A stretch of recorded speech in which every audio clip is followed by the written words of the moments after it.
Assalamualaikum warahmatullahi wabarakatuh. Selamat pagi anak-anak ibu sekalian. Apakah hari ini hadir semua? Baiklah, alhamdulillah kalau kalian hadir semua anak-anak ibu. Baiklah, di sini ibu akan memulai pelajaran kita pada pagi hari ini, yaitu ibu akan menjelaskan tentang pembelajaran badan usaha. Badan usaha ini merupakan dianggap bagian dari perusahaan. Dalam kenyataannya, perusahaan kedua hal tersebut berbeda. Badan usaha adalah kesatuan organisasi antara modal dan tenaga manusia yang bertujuan untuk mencari laba, atau merupakan kesatuan yuridis dan ekonomis, sedang perusahaan adalah suatu satuan ekonomi yang bertujuan menyelenggarakan sebagian dari proses produksi masyarakat, dan dengan demikian mendapatkan penghasilan.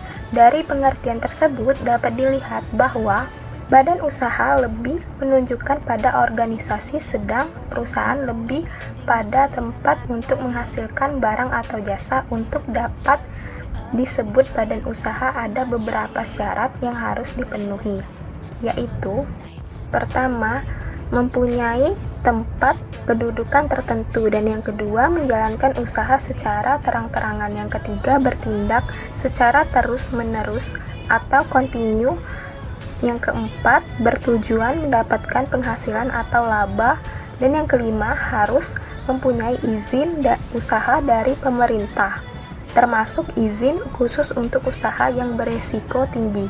Dan adapun di sini pihak-pihak yang berkepentingan terhadap perusahaan, fungsi dasar didirikannya perusahaan adalah merubah input yang berupa sumber daya yang berupa bahan baku atau modal dan yang lainnya menjadi output berupa alat pemuas kebutuhan utama, yaitu pekerja atau karyawan adalah mereka yang memberikan jasa kepada perusahaan dan memperoleh balas jasa sesuai dengan sumbangan yang diberikan. Yang kedua, yaitu pemilik modal, adalah mereka yang menanamkan modalnya dalam perusahaan dengan mengharapkan akan memperoleh bagian keuntungan sebagai penghasilannya.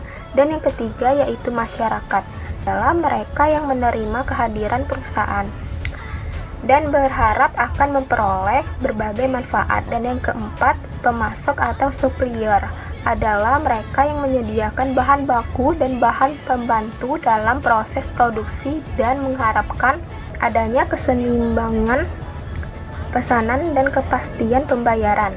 Nah, di sini seperti toko, restoran atau pabrik, BUMS berfokus pada keuntungan dan inovasi. Dan yang kedua, koperasi, badan usaha yang dimiliki dan dikelola oleh anggotanya untuk memenuhi kebutuhan bersama.